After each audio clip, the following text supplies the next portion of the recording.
I am MD, host of the Fourth Branch program, inviting you to join me every Saturday at 10:30 a.m. and every weekday at 2 p.m. for discussions of social political issues and to dissect the meaning and the importance of current events, as well as to understand topics of legislations. The Fourth Branch Project is not associated with any political party, and we at the Fourth Branch do not have any political agenda or aspiration. Our ultimate objective is to work towards achieving a more perfect union by removing ignorance, the biggest obstacle to our democracy. Stay with us. We will be right back.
MD, and this is the Fourth Branch Project, the first and only program which is dedicated exclusively to those with common sense, a spirit of patriotism, and a determination for a more perfect union.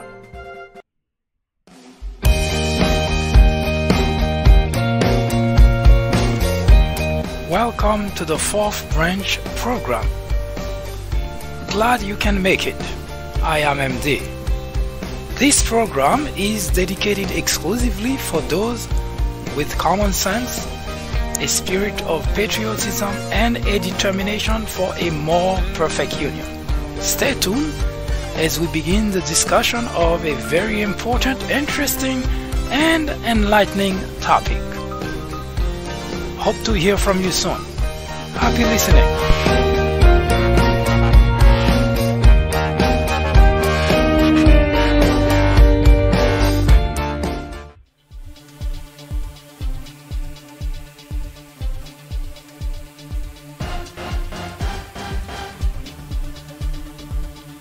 Hello everyone, I am MD and this is the Fourth Branch Program.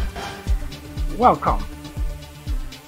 George Washington said that if there is no vision, there is no hope. On May 30th, 2016, I wrote a two-part article which is titled "A Case Against Donald Trump for President."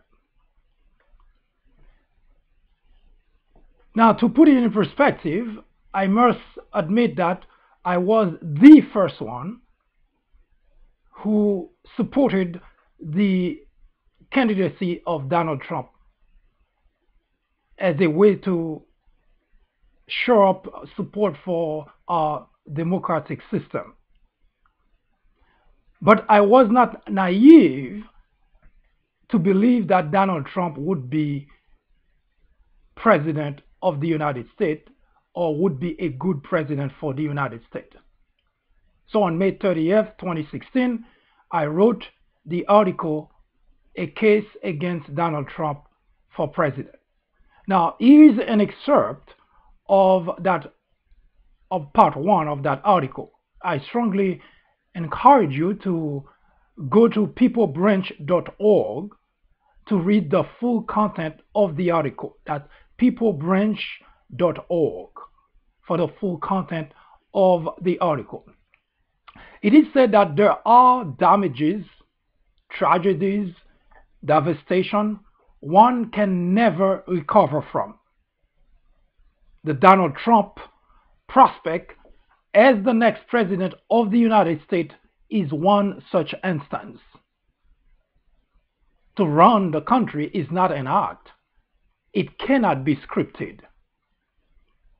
It was fun to watch Mr. Trump during the primaries. It was entertaining, outrageous, hilarious, ridiculous at times.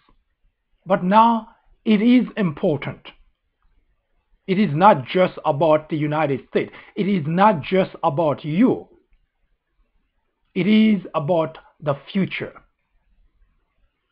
No logical individual can justify handing the fate of the nation, of the world, even in the hands of Donald Trump. And I concluded both parts with the following sentence: Donald Trump is not worth the sacrifice of a nation.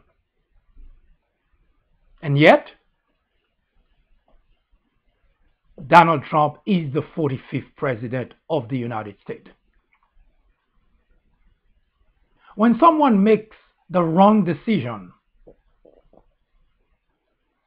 does it mean the individual doesn't have the ability to think, to reason properly, or to make the right decision?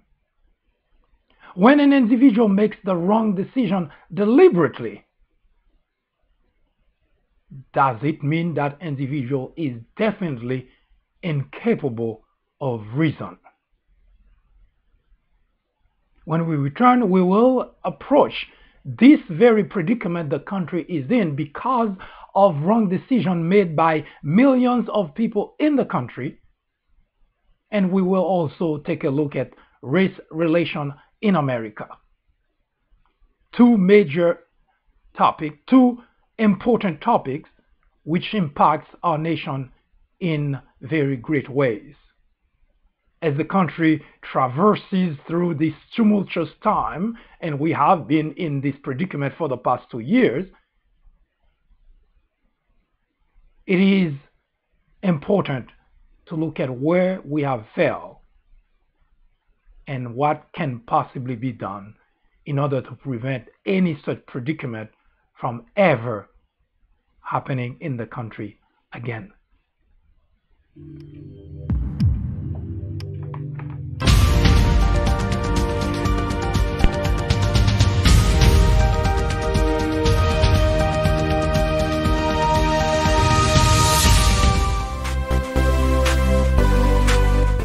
I am MD, host of the Fourth Branch program, inviting you to join me every Saturday at 10:30 a.m. and every weekday at 2 p.m. for discussions of social political issues and to dissect the meaning and the importance of current events, as well as to understand topics of legislations. The Fourth Branch Project is not associated with any political party, and we at the Fourth Branch do not have any political agenda or aspiration. Our ultimate objective is to work towards achieving a more perfect union by removing ignorance, the biggest obstacle to our democracy. Stay with us. We will be right back.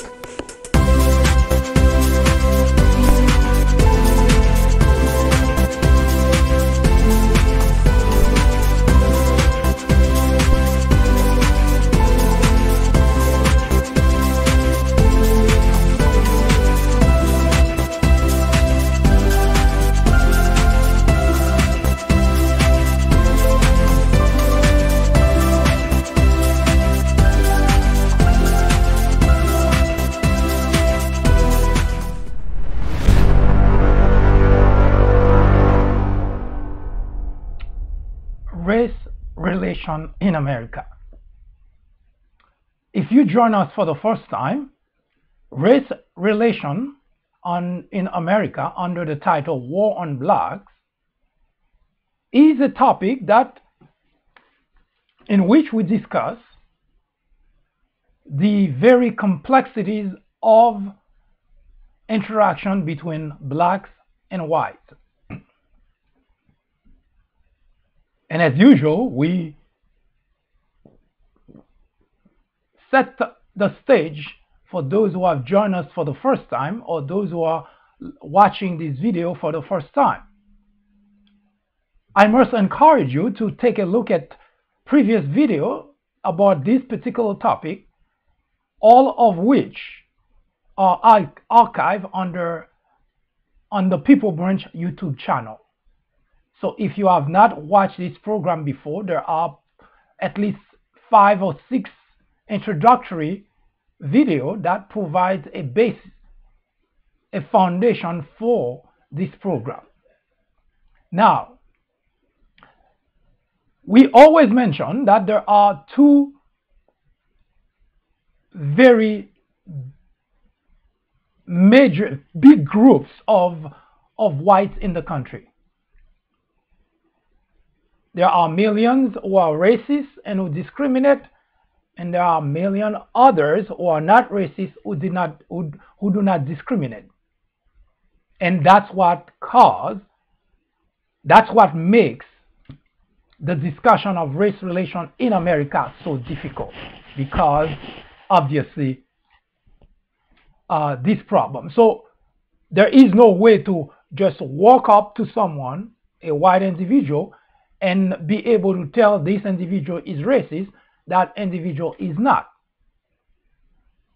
And yet, racism in America is rampant widespread.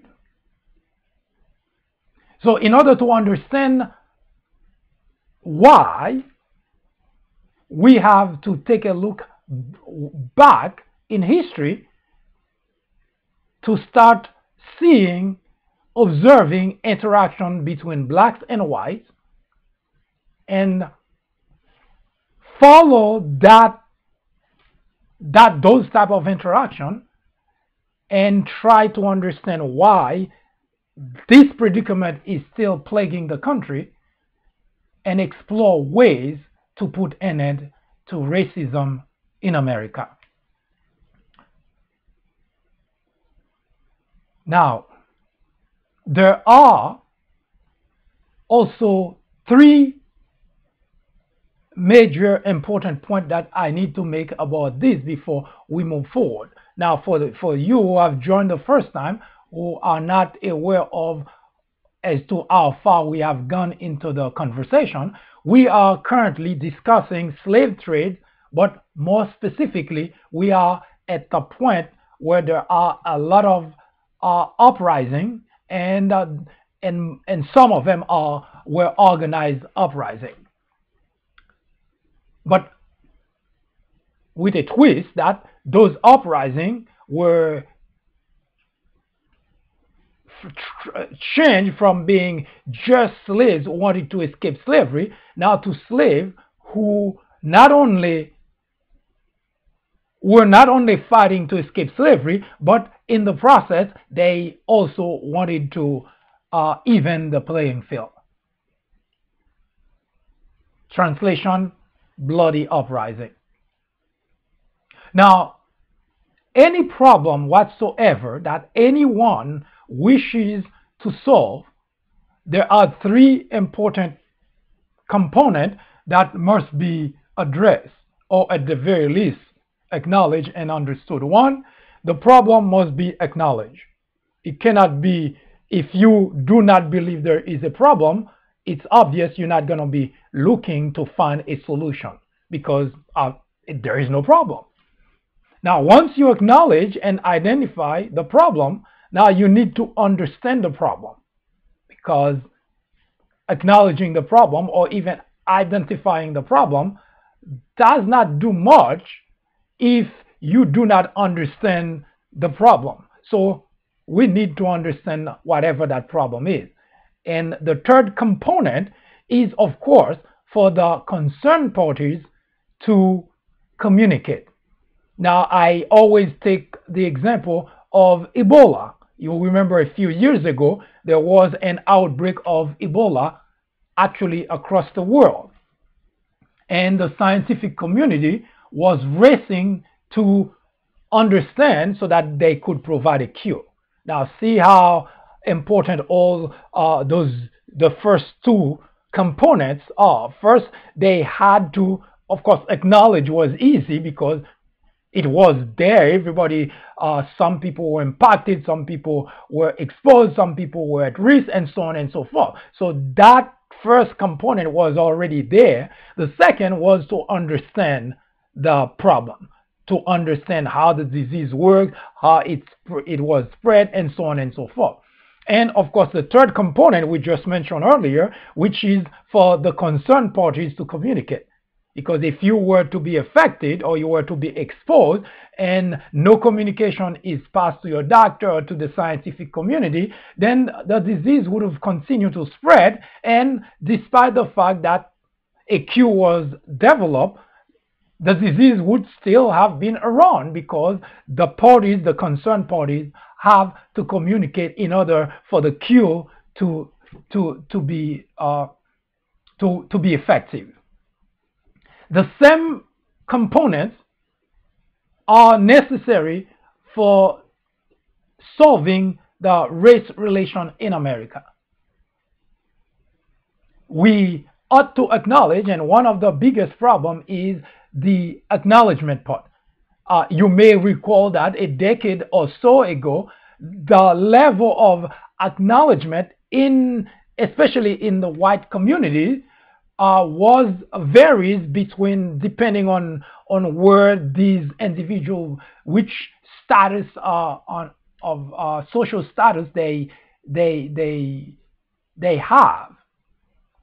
And because of that, it was even more difficult to try to even contemplate the idea of solving the problem, because you would find whites who simply do not believe that the problem is widespread. You would find whites who would say that, yes, there are some areas that the problem exists, but the country as a whole is okay. And you would find others who simply pin the problem on the white supremacist, white nationalist KKK at that time. That was pretty much the individual or the group that was blamed for the problem in the country.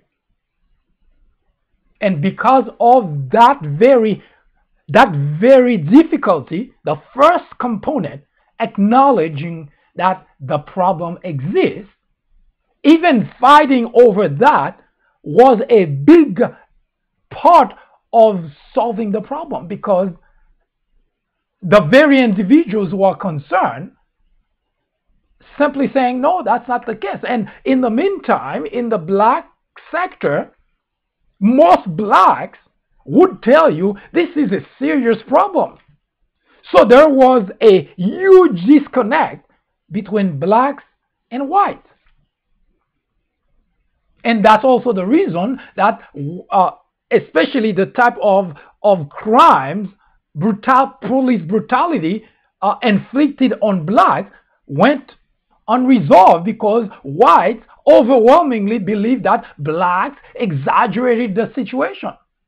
So those same type of individuals who were so gung-ho about keeping slavery around, now they're no longer slave owners, they become police officers, law enforcement, so they still continue to use the same techniques and inflict those same type of treatment on blacks.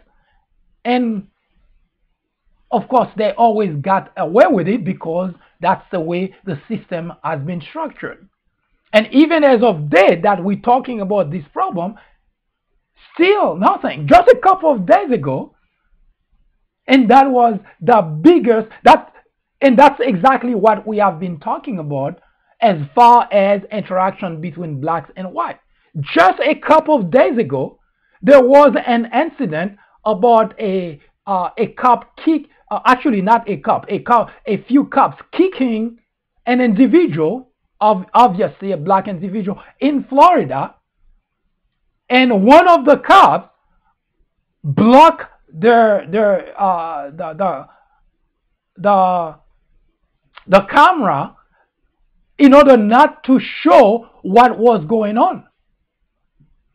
And through investigation, one of them said that he was afraid because he thought that the person was going to reach for a weapon. The same type of excuses slave owners were giving today, they are replaced by cops, by white cops who continue the same type of mistreatment of blacks, and whenever caught, they were afraid for their lives. In the midst of the 21st century, nothing has changed. And yet, whites, especially those who are racist, those who discriminate, they continue to advance, to peddle the message that this problem is not widespread, is not rampant. And across the country, this is a major problem. Now, in order to understand where that comes from, now the example I just gave you about this incident that just happened, fortunately for the black individual, he didn't lose his life, but usually that's the way it always ends. That the cop would shoot an unarmed black man and would tell you that he was afraid for his life. Now, those are examples that we will bring in and dwell on in order to continue to discuss this plague in the country, and to show that society has been ignoring it, has been shrugging it off, while blacks continue to suffer under the same system that was established since slavery.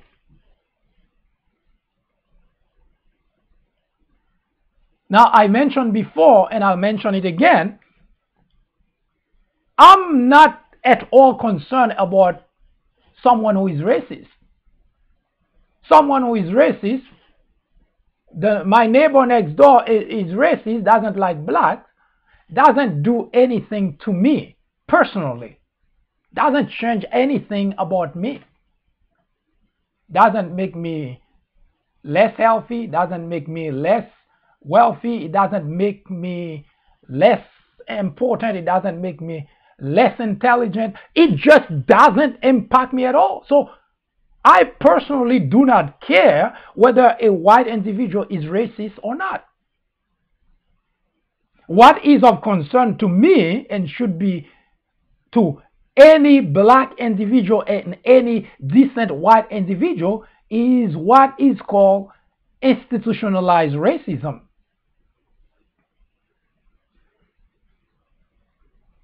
Institutionalized racism is a system which nurtures, condones, or even promotes racist behavior, action, and languages. And we will also give example and talk about how institutionalized racism, which was established right after slavery was abolished, and up to today, it is still widespread in America. So that has its roots someplace else. And we're going to take a look at what exactly happened. Was it just an afterthought, or was it a deliberate structure put in place by whites in order to make certain that blacks have the hardest time to get anywhere? Because while we, especially in the black community, there has always been, or there's been talk about progress being made. And just a few days ago, we celebrated Martin Luther King Day as a way of, I guess, remembering how far we have come. In 2008, a black individual was elected president. So all that is looked at in the grand scheme of things as progress. But I will show you, as we continue the discussion on that problem in the country, that all that is very relative. The progress that we're talking about, if you were to take it in context, you would say there is no progress at all. And we will explain that. I know it sounds like contradiction to what really happening in our world, but as we continue, as we move past the slavery time, we will show you that indeed, when we talk about progress for blacks, all that is very relative. And if we try to put it in context, we will see that there is really very little, not much, very little progress that's been made in that aspect.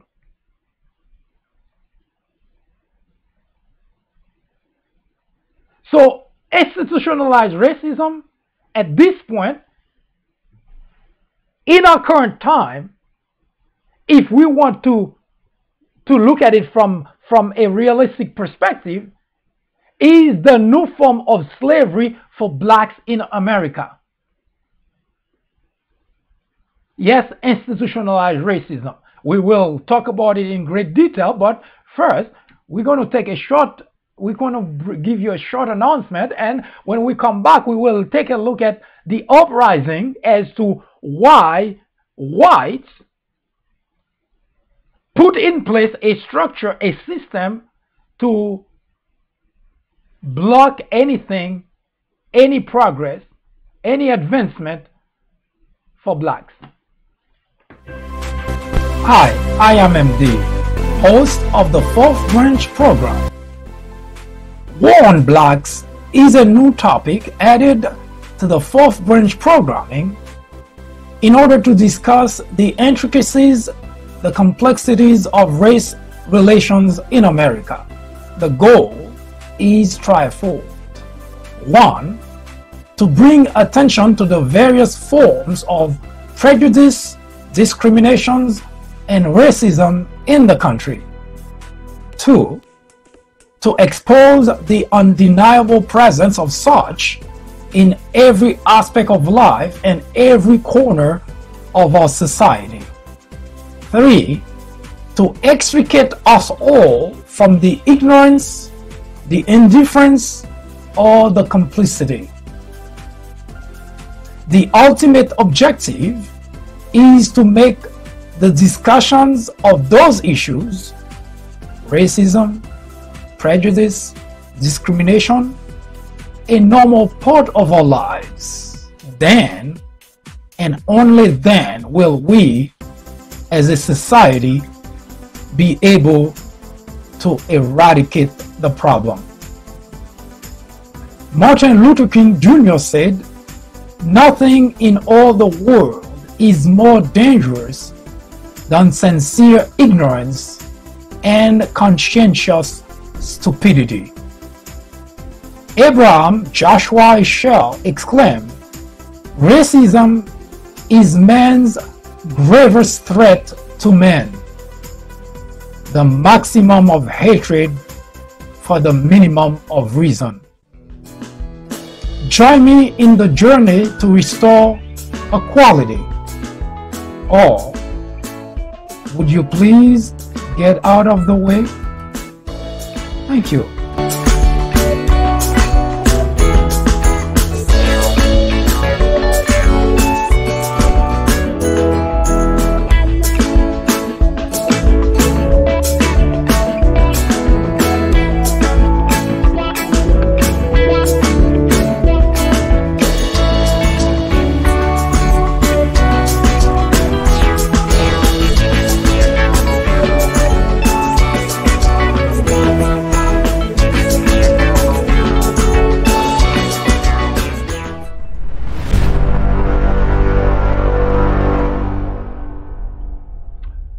A number of individuals who have either seen this program or heard about it or conversed to other individuals, or people who simply talk about relationship in general between blacks and whites, and the famous Kanye West comments about slavery.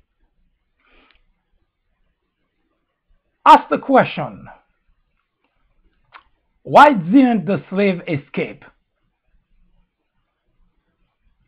Why did they stay for so long as slaves? Now, I already addressed that. I'm not going to address it at length, but I want to bring to you a very important part of historical record in terms of in terms of slavery in general. First, when white Europeans went to Africa and started the process of capturing, hunting, and capturing blacks, turned them into slaves, the resistance that they got caused many of the blacks that they vied to become slaves, because they were either young or they look very healthy, so they figured that's going to be really good for their business. But those individual blacks, they fought, a lot of them died. They never made it to wherever they were taking them, so they died. That was their weapon was no match for the European who already had firearms. So, needless to say, quite a few of them were captured because they either eyewitness and see that with just a firing that somebody's life was taken. So a lot of them end up being captured and transported to various parts of the world as slaves. Now, on top of that, during the journey, it is also recorded that a number of those slaves, all those chained, they managed to drop themselves at sea and preferred to be drowned instead of accepting that fate. So for those who were asking the question, why didn't they fight? They have been fighting. They were fighting since the beginning. They didn't just accept what was being done to them. I know it's ignorance on the part of those people saying those things, but those people were fighting as much as humanly possible in order to prevent themselves from becoming a victim of the system. So that's in the initial stage of slavery. Now, here in America, as mentioned before, the first shipment of slaves happened in Jamestown, Virginia, and 20 slaves were dropped there. 1619. Already in 1663, there was a revolt, slave revolt. Just barely 50 years later. Now, it's probably understood because not only they were slaves in a foreign country, they knew nothing about the country, and on top of that, they were all chained together to prevent escape.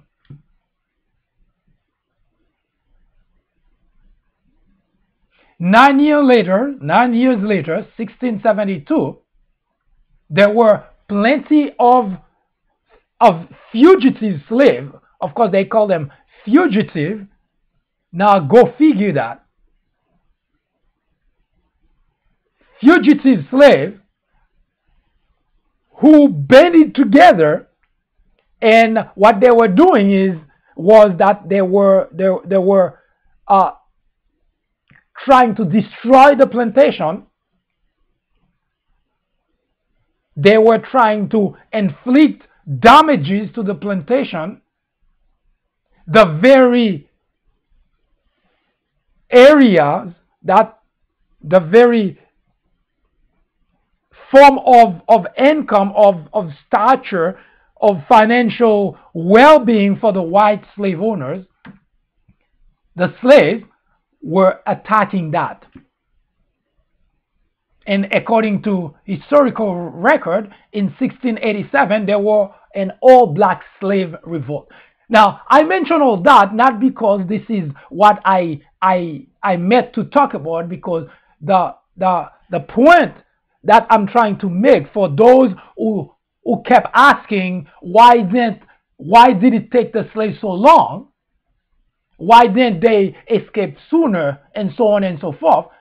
I'm just saying it's only out of ignorance that people ask that question, but more specifically, it's always the blaming the victim mindset. After victimizing someone, then the question is, why did they? After a police officer shoot an unarmed black man, victimize already, now afraid for their lives. Then the family is victimized again. The police officer is not guilty. I have yet to understand that someone with a weapon, a trained individual, shooting an unarmed individual, but usually it's not just a mistake, because most of the time the police officer would unload his weapon on the unarmed individual, but would walk away not guilty. Yes, the war on blacks has caused a lot of casualties, and that still continues up to today. But as I mentioned, that started not yesterday, it started a long time ago. Now, what happened? I mentioned those few revolts of the slaves for one reason, to show you that in the beginning, when blacks first came here, even as slaves, they had no intention, despite what had happened to them. They were inhumanly treated, brutalized by white slave owners, by white slave traders. In the beginning, that's the way it started. You have the traders that went to Africa and hunted the blacks like animals, captured them, beat them, slapped them around, and then put them at the bottom of a boat for a journey that would last weeks at a time. Quite a few of them didn't make it to wherever they were supposed to be dropped. So hundreds of thousands of lives destroyed by whites just for the sake of trying to turn individuals into slaves. But it didn't stop there. And those are not without consequences. And that's the part I want you to understand when you're talking about blacks, and you, especially white who are racist, whose ancestors were criminals by killing blacks just for trying to escape slavery. But today they label blacks criminal, they label blacks violent. What I want you to understand, that everything that one does in life carries consequences. Yes, you may be doing it for decades, centuries even, but you may not be the one paying the price. But there is a price to pay.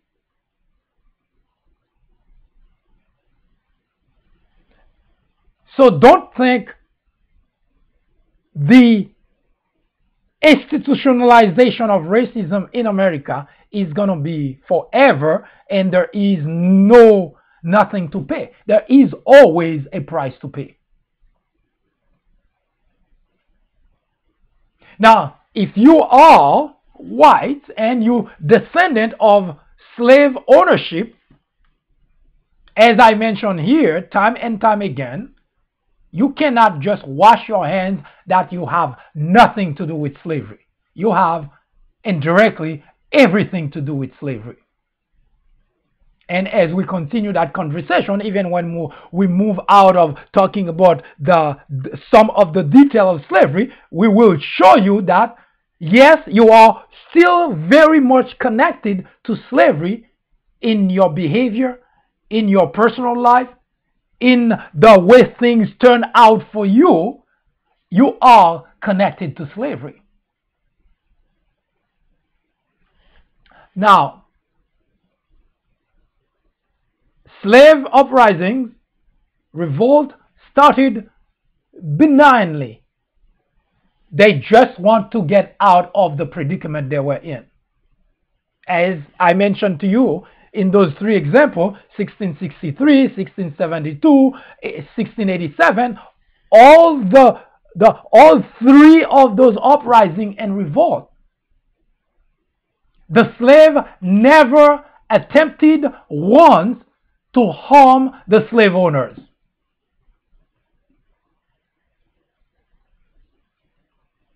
Not once. In all three occasions that they got. And that's from the very beginning. And they had every reason to want to harm the slave owners. Because they lost their families. They seen their families killed right under their eyes. They seen their families being brutalized, their women being raped, their kids being snatched out of their hands. They had every reason to actually hate the slave owners and actually do something about it. But they did not. Yes, the same blacks that today whites call violent and criminals.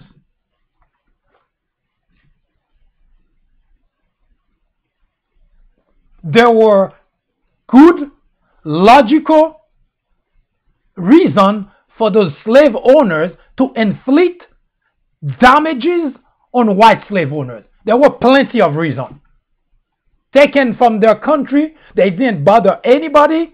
They were living their lives. They were taken by force, sold as slaves, and now forced to work 18 hours a day, beaten until they bled, witness their women raped, their kids being sold at auction. They had every reason to harm the white slave owners. Yes, those same blacks today that are stigmatized with the label violent criminal. And that's why when you hear a police officer kill an unblack man, say, I was afraid for my life. The same label, stigma that put on black since slavery continue up to today. Because, well, blacks are violent. Don't you remember?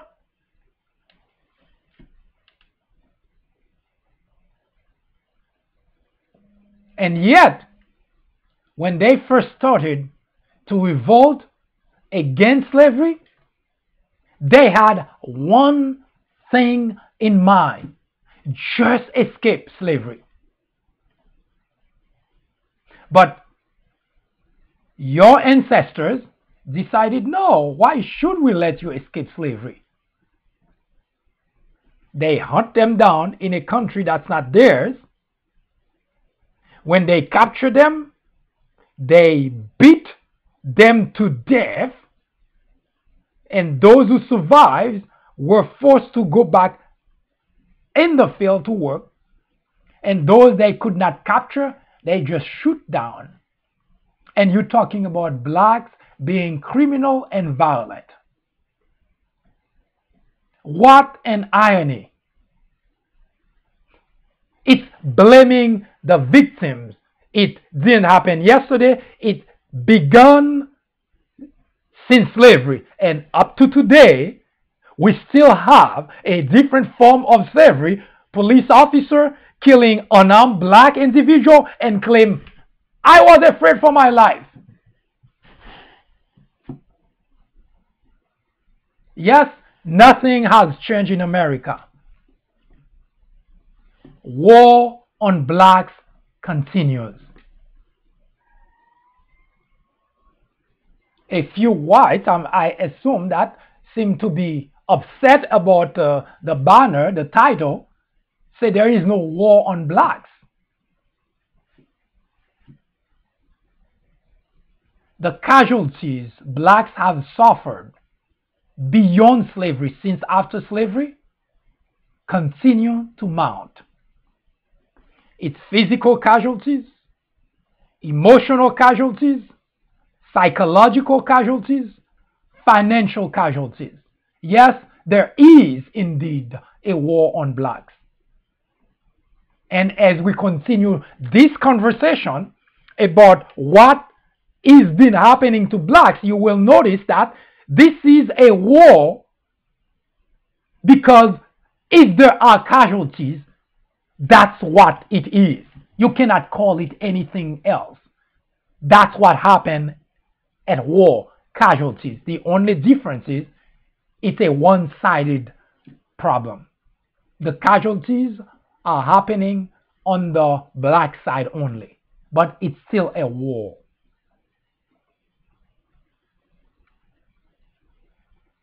Society had simply turned a blind eye. They shrug it off because every time a police officer executes an unarmed black man, what happened?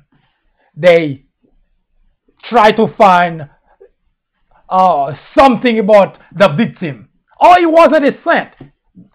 As if that justifies a police officer killing an unarmed individual. They put everything out there that says that that individual wasn't a saint, and that simply say, oh, that was justified.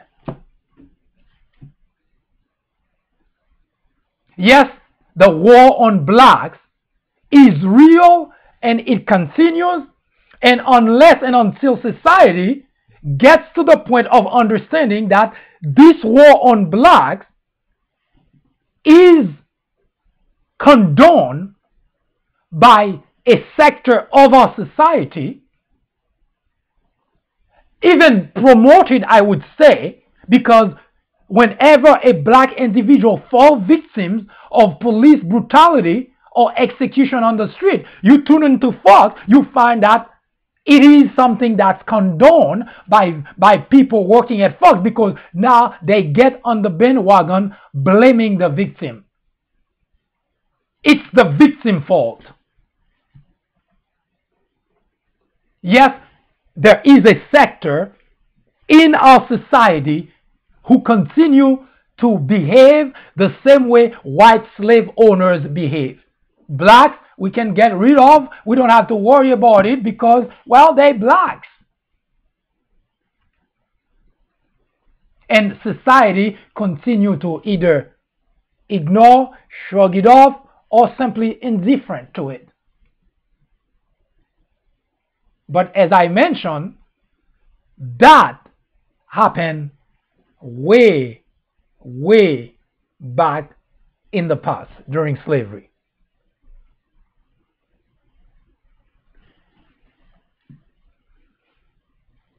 We will give you a recap of the organized leaders, black leaders, who try to change the predicament slaves were in, because all the uprising, or I should say most of the uprising, were completely disorganized.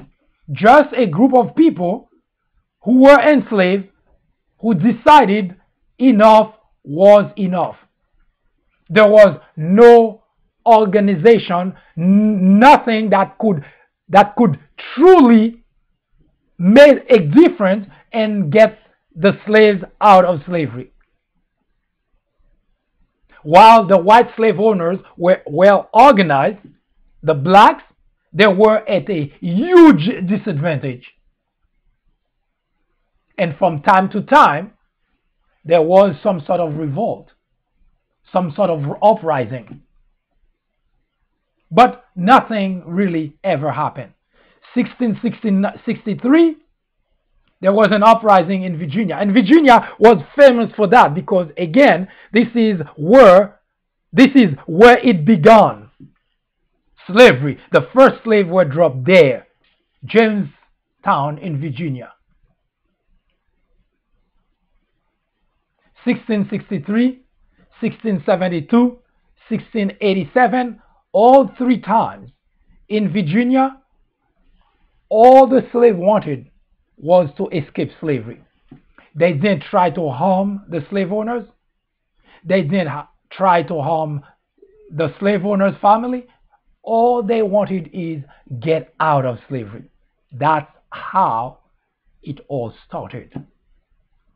But as I will discuss with you, as time went by, it turned bloody. Hi, I am MD, host of the Fourth Branch program. War on Blacks is a new topic added to the Fourth Branch programming in order to discuss the intricacies the complexities of race relations in America. The goal is threefold. 1. To bring attention to the various forms of prejudice, discriminations, and racism in the country. 2. To expose the undeniable presence of such in every aspect of life and every corner of our society. 3. To extricate us all from the ignorance, the indifference, or the complicity. The ultimate objective is to make the discussions of those issues, racism, prejudice, discrimination, a normal part of our lives. Then, and only then, will we, as a society, be able to eradicate the problem. Martin Luther King Jr. said, "Nothing in all the world is more dangerous than sincere ignorance and conscientious stupidity." Abraham Joshua Heschel exclaimed, "Racism is man's gravest threat to man, the maximum of hatred for the minimum of reason." Join me in the journey to restore equality. Or would you please get out of the way? Thank you.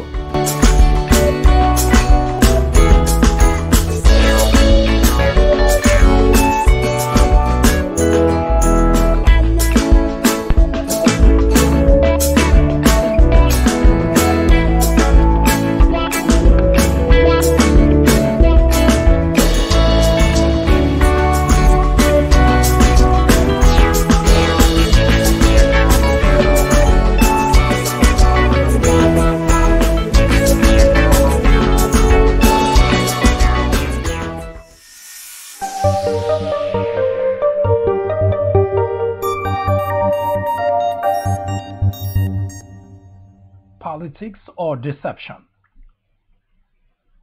If you make the wrong decision deliberately,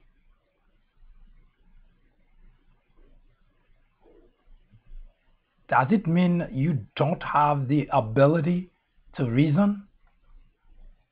Does it mean you are deprived of logic?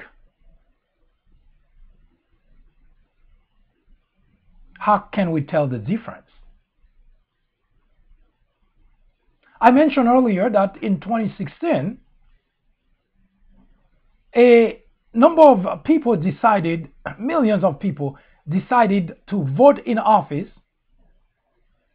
an individual whose public record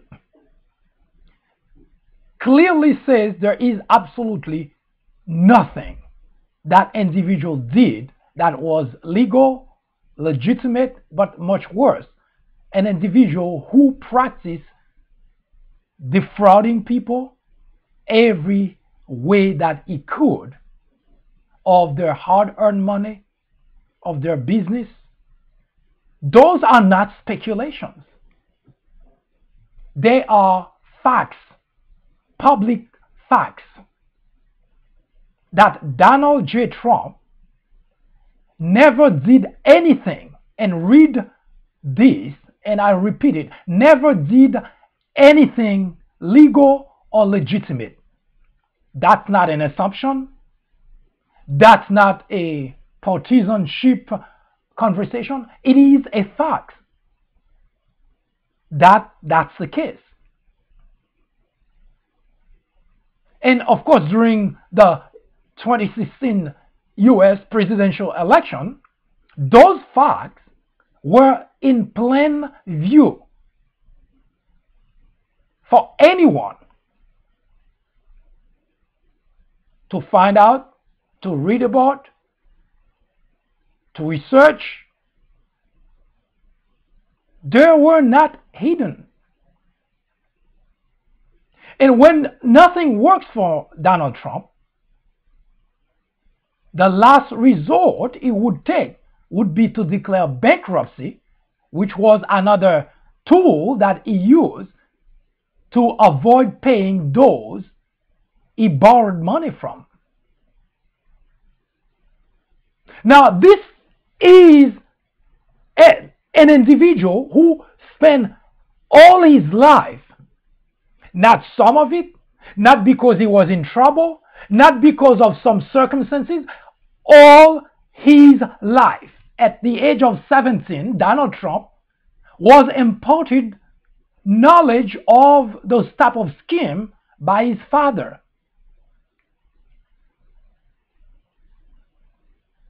He saw firsthand how his father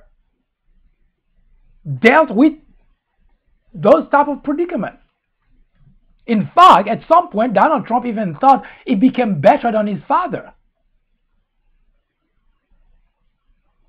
Now, I asked the question not just to be funny, but to try to understand that he was an individual who had nothing, absolutely nothing that he could point to as something he did legitimately.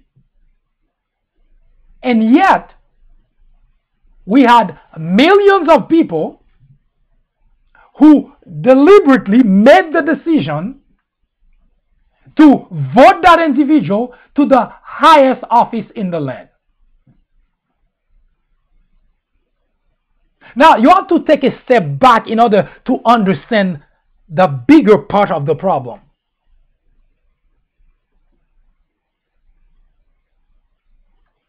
We always say that politicians lie. Sometimes they do. Sometimes it's politics. Sometimes they lie deliberately. For instance, if you've been watching the Republican legislators, they deliberately lie to their constituents. That's something else we will address later.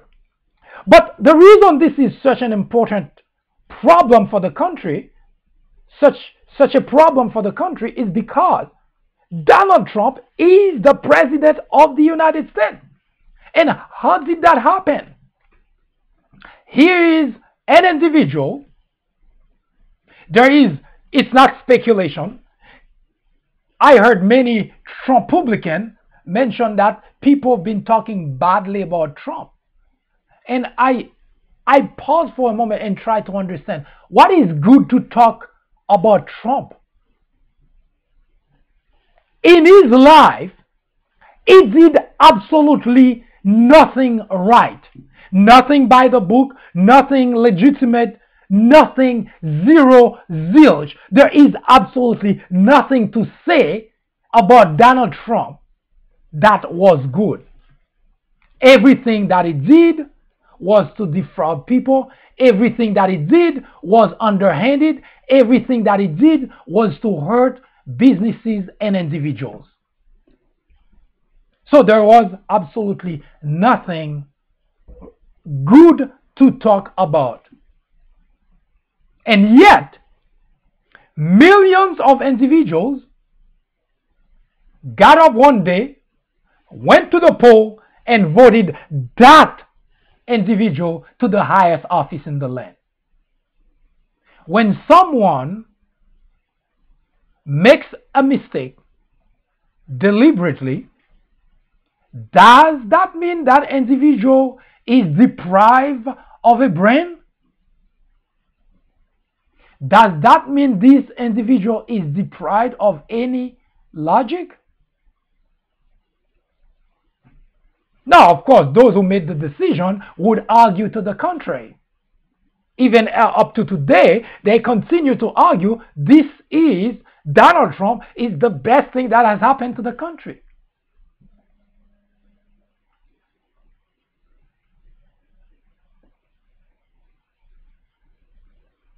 My personal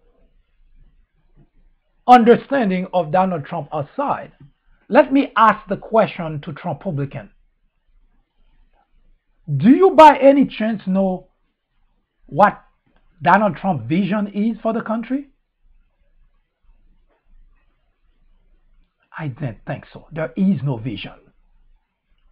Donald Trump never outlined. I followed Donald Trump even before he declared his candidacy for the presidency of the United States. You may not recall, but Donald Trump's website, for any topic at all, there was one page, and literally by one page, I mean one page worth of something that said that you would say that even an 8th grader could have said something better. And those are facts, not something that I concoct from the top of my head. I talk about that in many articles that I wrote.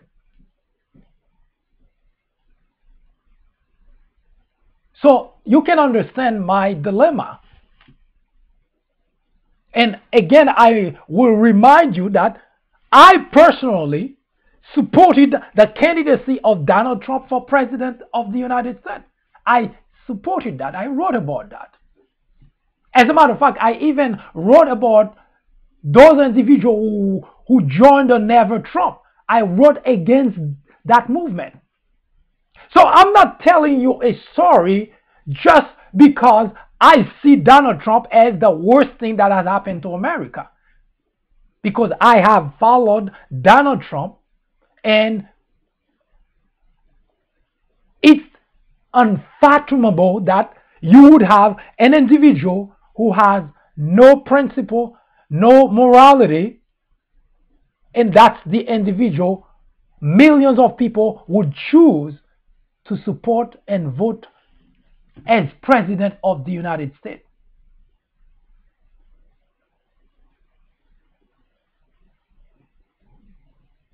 Now, some people believe that Donald Trump would be a different person as president.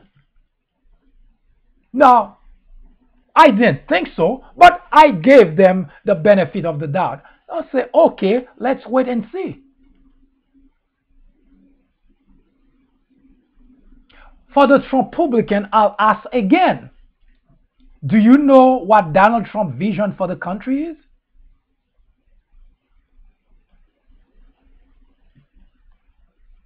Anyone who aspires to become president of the United States always has this vision about the country, where they see the country moving forward, people in the country moving along, and people in the world still considering United States as the leader of the world.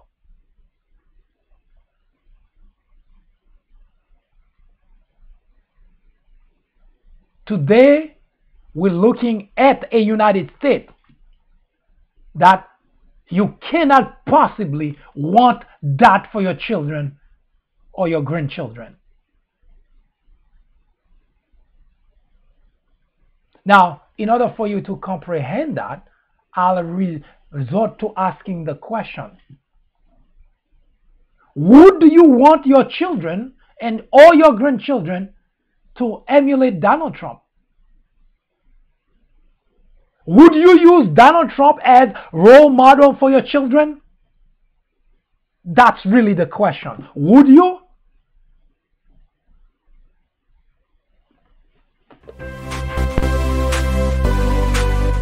I am MD, host of the Fourth Branch program, inviting you to join me every Saturday at 10:30 a.m. and every weekday at 2 p.m. for discussions of social political issues and to dissect the meaning and the importance of current events, as well as to understand topics of legislations. The Fourth Branch Project is not associated with any political party, and we at the Fourth Branch do not have any political agenda or aspiration. Our ultimate objective is to work towards achieving a more perfect union by removing ignorance, the biggest obstacle to our democracies. Stay with us. We will be right back.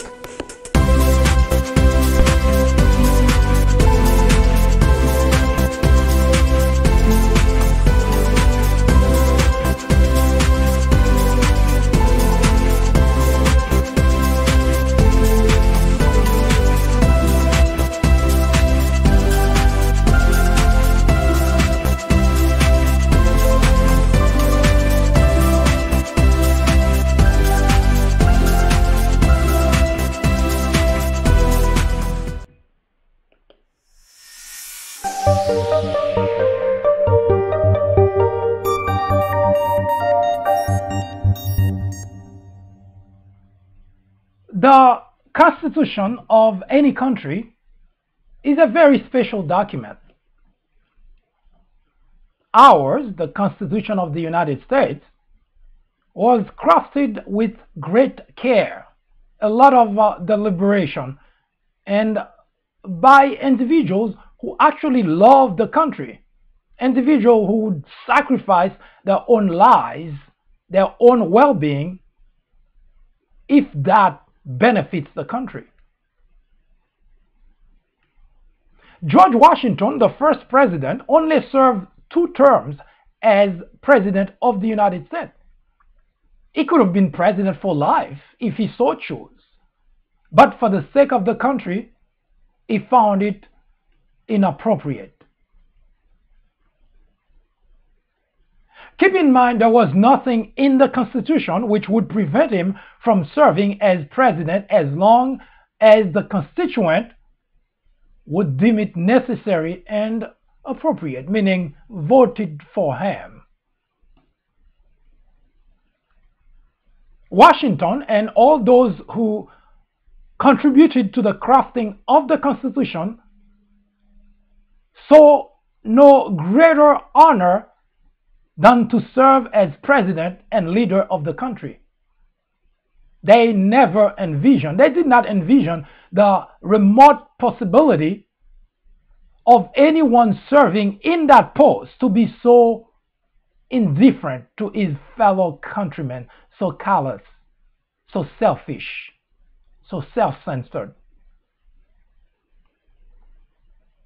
And yet, they considered the possibility of a traitor in the Oval Office. They even included in the Constitution remedy for such problem. But unfortunately, the framers of the Constitution had a very narrow view, definition, understanding of treason. As such, if the country is not at war, a treasonous act by a president is not considered treason per the Constitution. I consider that a dilemma. You see, treason is defined as the action of betraying someone or something. Today, the argument regarding the 45th president is not about whether he betrayed the country, but rather trying to understand how to classify what he has done. We know it is time to amend the Constitution to reflect the fact that someone who is supposed to be a role model cannot be given a pass because of semantic or simply because partisan politics is put above loyalty to the country. It is too important not to attend to that matter. It is too selfish not to provide future generation of the same freedom we've enjoyed. It is too complicit not to demand revision of our Constitution. It is time to put our country above our political party. It is time to amend the Constitution and reflect a treason for what it is. Someone who has betrayed his country for another country, regardless of war or not. Donald Trump has betrayed the United States of America. He is, by definition, a traitor.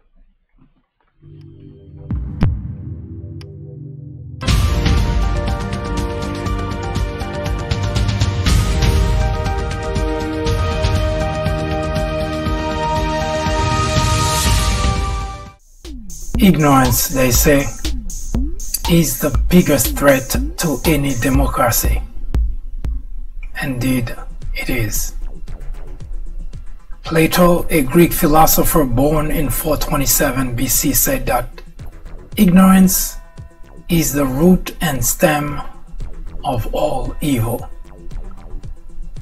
Today, members in the Republican Party wear ignorance as a badge of honor, while the rest of the country watch powerless the destruction of a country which was once the envy of the world.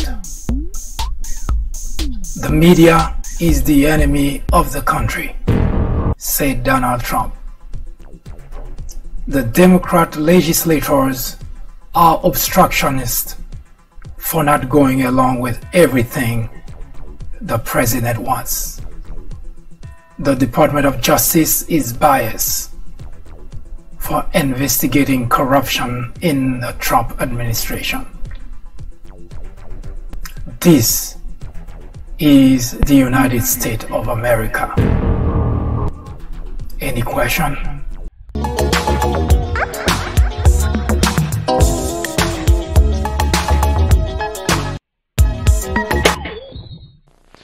I'm telling you, Michael Jordan himself was right here in my McDonald's. I fixed him the very first McJordan special. Right, Bill. I did. I took a quarter-pound of pure beef, smoked bacon, cheese, and some of my favorite barbecue sauce, and I named it the McJordan special. Bill, the sandwich, definitely great. Yeah, but you got to cool him with that story. But it's true. How you doing, Bill? Hi, Michael. Michael. The McJordan special for a limited time. We are not going to turn over the conservative movement to...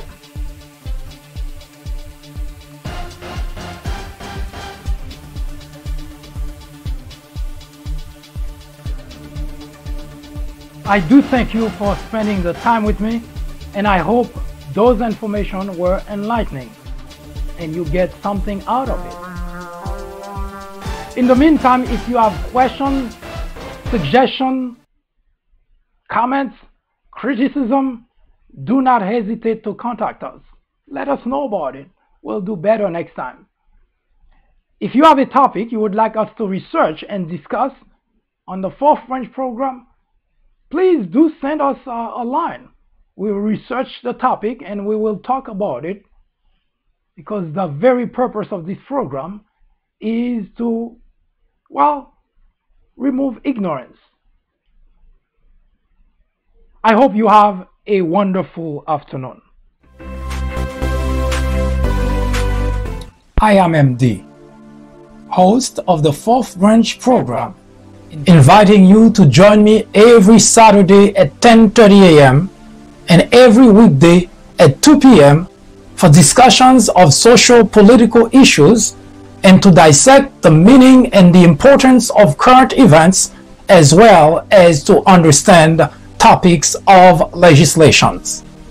The Fourth Branch Project is not associated with any political party, and we at the Fourth Branch do not have any political agenda or aspiration. Our ultimate objective is to work towards achieving a more perfect union by removing ignorance, the biggest obstacle to our democracy. Stay with us. We will be right back.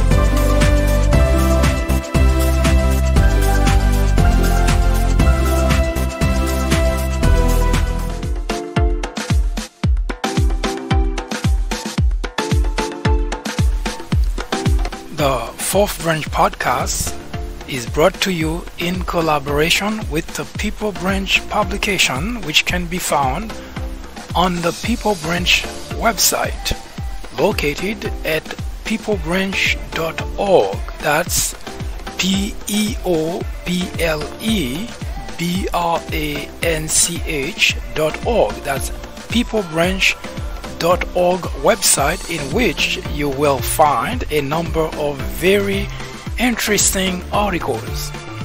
My name is Mike Duchesne, MD for short. I hope you have a great afternoon or a great evening, whichever it happens to be. Hopefully you can join me again next time for another interesting episode of this podcast. That was the Fourth Branch, live from New York. Good day.